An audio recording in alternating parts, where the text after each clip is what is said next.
नमस्कार दोस्तों। एशिया के बाद दुनिया का दूसरा सबसे बड़ा महाद्वीप है वो है अफ्रीका। इसी अफ्रीका में एक ऐसा देश है जिसका नाम है इथियोपिया। ये जो इथियोपिया एक आज से पहले एक शांतिपूर्ण देश हुआ करता था। इसकी जो राजधानी है वो एडिस अबाबा में है और यहाँ की अगर जनसंख्या की बात कर ले तो इथियोपिया की जो आधी आबादी है लगभग 50% के करीब वो क्रिश्चियन मेजोरिटी है और 30 से 35% जो आबादी है वो मुसलमानों की है। उसके अलावा 10 से 15% में दूसरे धर्मों के लोग आते हैं। अगर नक्शे पे देखेंगे तो ये इथियोपिया रहा। इथियोपिया को अगर देखेंगे तो ये पूरी तरह से एक लैंडलॉक कंट्री है। लैंडलॉक का मतलब होता है कि चारों तरफ से किसी भूभाग से घिरा हुआ, यानी कि जमीन से घिरा हुआ। यहाँ पे किसी भी तरह का कोई समुद्री रास्ता नहीं है। इथियोपिया के अगर नॉर्थ में देखेंगे तो यहाँ पे एट्रिया नाम का एक कंट्री है।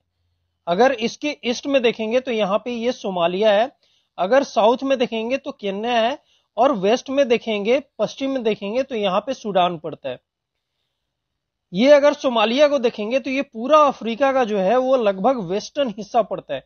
और अगर इसकी आकृति को देखेंगे तो ये ऐसा लगता है जैसे राइनो का हॉर्न हो। राइनो मतलब ये गेंडे का सिंग जैसा आकृति बनाता है, इसलिए ये जो सोमालिया का पोर्शन है इसको हॉर्न ऑफ अफ्रीका भी कहा जाता है।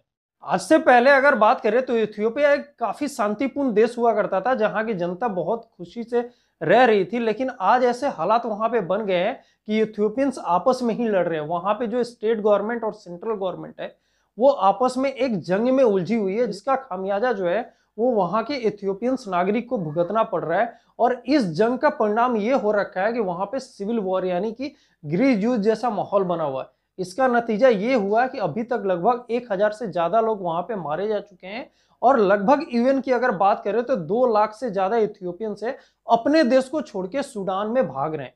आज के वीडियो में आप सबको बताऊंगा कि आखिर ये पूरा मामला क्या है और आखिर ऐसा क्या हो गया, इतना सिचुएशन क्यों वर्स्ट हो गया कि एक शांतिपूर्ण देश से लोग भाग के उस देश में, सूडान जैसे देश में जा रहे हैं जहां पहले से गृह युद्ध जैसा माहौल है, गृह युद्ध बल्कि वहां पे चल रहा है।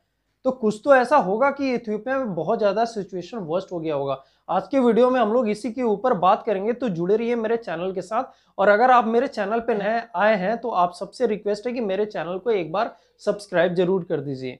इथियोपिया में जो गवर्नमेंट है वो एक फेडरल फॉर्म ऑफ गवर्नमेंट है, बिल्कुल हमारे देश की तरह। और इस फेडरल फॉर्म ऑफ गवर्नमेंट का जो हेड होते हैं वो प्रधानमंत्री होते हैं। और इथियोपिया के जो प्रधानमंत्री हैं वो है अबी अहमद।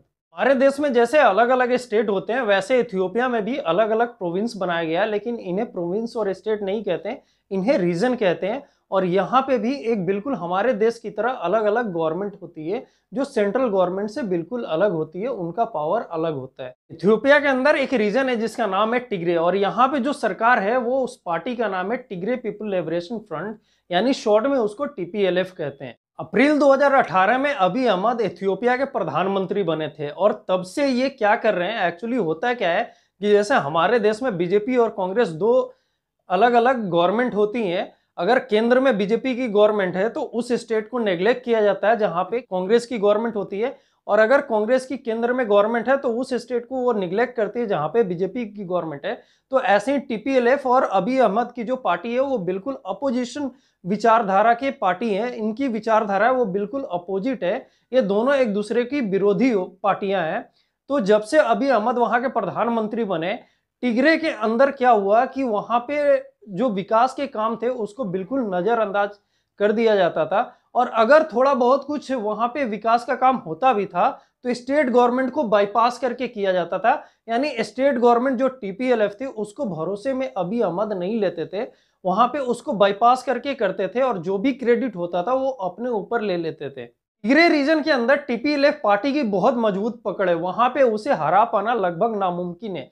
लेकिन अबी अहमद जब से वहां पे प्रधानमंत्री बने, इन्होंने सोचा कि किसी भी तरह से टीपीएलएफ को हरा देना है। नवंबर 2019 में टिग्रे के अंदर स्टेट इलेक्शन होना था, लेकिन कोरोना का वजह बताकर जो सेंट्रल गवर्नमेंट थे अबी अहमद ने स्टेट इलेक्शन को टालते चले गए। और टालते टालते उन्होंने इसका फायदा भी उठाना शुरू कर दिया। और ये जो देरी हो रहा था इलेक्शन के अंदर, इसका फायदा वो ऐसे उठाते चले गए कि वहां पे जो बाकी जो पार्टियां थी उसके साथ गठबंधन करके अपनी पार्टी को मजबूत करते चले गए, ताकि जब भी टिग्रे के अंदर स्टेट इलेक्शन हो वहां पे टीपीएलएफ को हराया जा सके।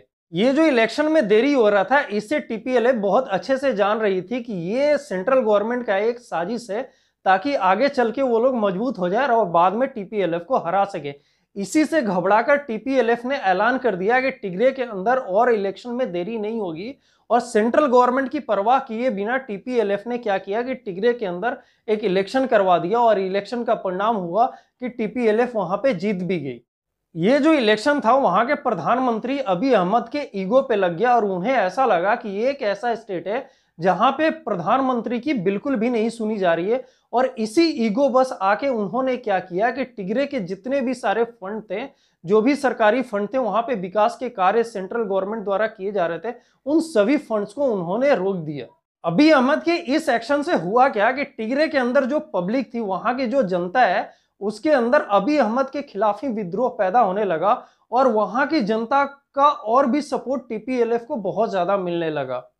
अब टीपीएलएफ के पास टिग्रे की जो जनता है उसका फुल सपोर्ट थी, तो टीपीएलएफ भी यहाँ पे झुकने वाला नहीं था। अब ये जो दो सरकार के बीच में जो मतभेद था वो अब और भी ज्यादा आगे बढ़ गया, और टीपीएलएफ ने किया क्या कि वहां पे टिग्रे के अंदर जो भी इथियोपिया का आर्मी बेस था उसके ऊपर अपने विद्रोहियों को भेजकर वहां पे कब्जा जमा लिया।